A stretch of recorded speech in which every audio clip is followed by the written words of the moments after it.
Alam mo ba may bagong fee structure ang Airbnb this 2026? Dati 3% lang ang host service fee plus VAT. Ngayon, Airbnb uses 15.5% ang service fee at malaki ang effect nito sa net income mo every month.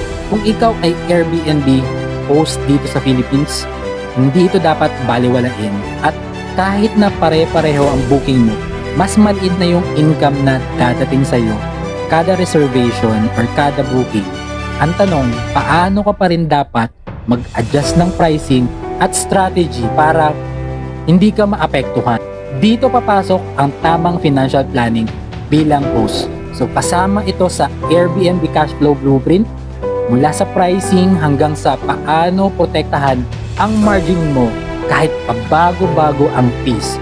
Kung gusto mong malaman kung paano i-adjust ang pricing mo ng dahil dito, DM mo ko or comment blueprint para sa detalye.